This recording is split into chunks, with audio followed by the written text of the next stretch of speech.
You have 50 pods running. Some are in production, some are in staging. Some are backends, some are frontends. How does Kubernetes even know which is which? The answer is labels, 2 words, a colon, maximum power. Labels let you attach arbitrary metadata to any object, and then query, route, and manage objects in bulk using that metadata. Selectors are what make the queries possible. This is episode 13, Labels and Selectors. Let's go.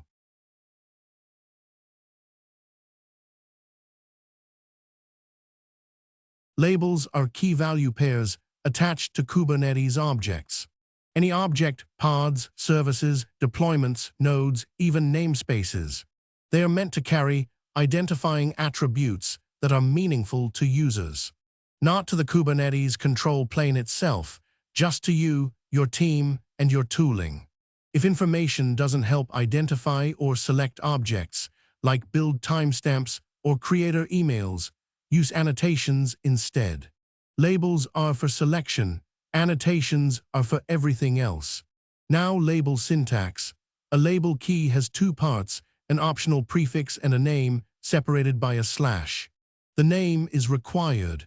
It must be 63 characters or less, starting and ending with an alphanumeric character. Dashes, underscores, and dots are allowed in between. The prefix is optional. If present, it must be a valid DNS subdomain up to 253 characters.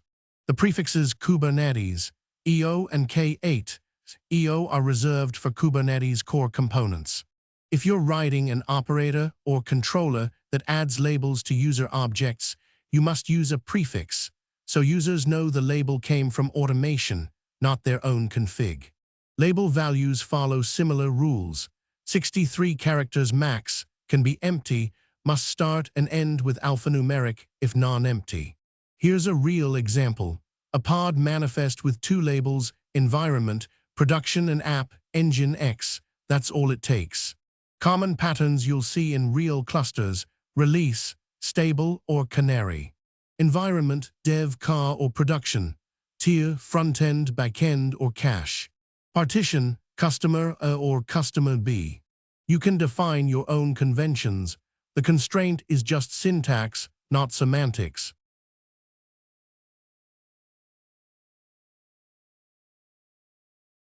Labels are only useful if you can query them. That's what selectors are for. There are 2 types, equality-based and set-based. Equality-based requirements use the equals, double equals, or not equals operators. All 3 mean what you'd expect. Environment equals production selects every object where environment equals production. Tier equals front-end excludes everything with tier set to front-end, including objects that have no tier label at all. You combine requirements with a comma, which acts as a logical, and there is no or operator. If you need or, use set-based selectors. Set-based requirements are more expressive. The in operator selects objects where the label value is in a set. Environment in production, car, matches both production and car environments. Note in does the opposite. The exists operator just checks whether a label key is present, regardless of value. Partition selects anything that has a partition label. Exclamation partition selects anything that does not. You can mix both types in a single selector.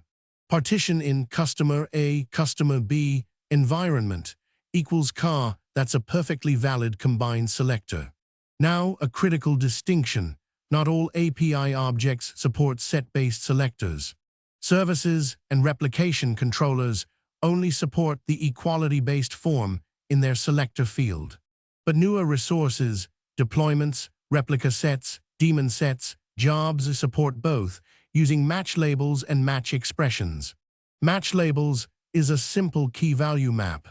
Match expressions is an array where each entry specifies a key, an operator, and a set of values. All entries are undead together.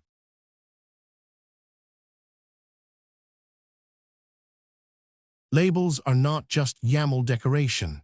They're integrated into the Kubernetes API as first-class query parameters. When you run kubectl get paths with the lowercase l flag, you're passing a label selector to the API server. Under the hood, it becomes a URL query parameter. Label selector equals environment equals production. The equality-based form looks like this in a URL. Label selector equals environment %3D production, tier %3D frontend, %encoded equals signs. Set-based looks like this. Label selector equals environment plus in plus %28 production %2 CQA %29. The in keyword %encoded parens %encoded commas. In practice, you use kubectl, not raw URLs. Here are the patterns you'll use daily. Kubectl get paths L environment equals production, tier equals frontend, multiple equality requirements. Kubectl get paths L environment in production, car, set-based, quotes required in the shell because of the parentheses. Kubectl get paths L environment notin, frontend, exists check combined with notin. A real pattern for finding paths that have an environment label, but it's not frontend. You can also add a label column to any get output with the capital L flag.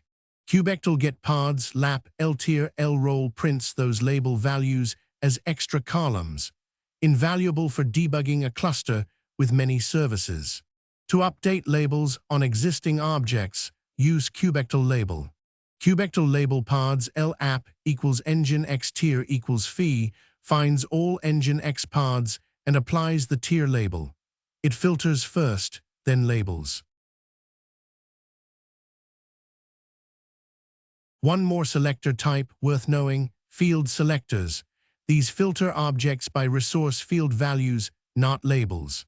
Where label selectors query user-defined metadata, field selectors query the object's actual spec and status fields.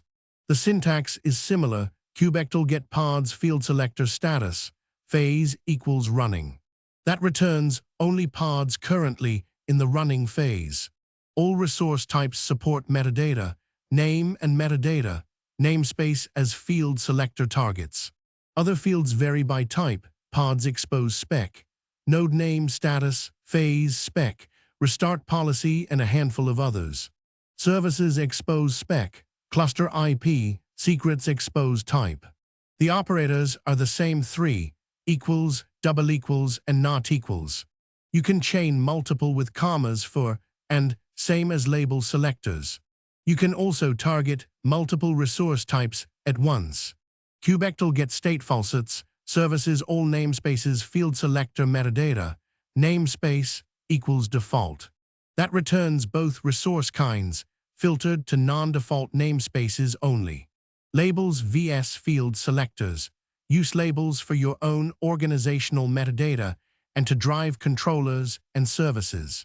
Use field selectors when you need to filter on actual runtime state, phase, node, namespace. Next episode, namespaces and names, how Kubernetes scopes and identifies every object in the cluster. See you there.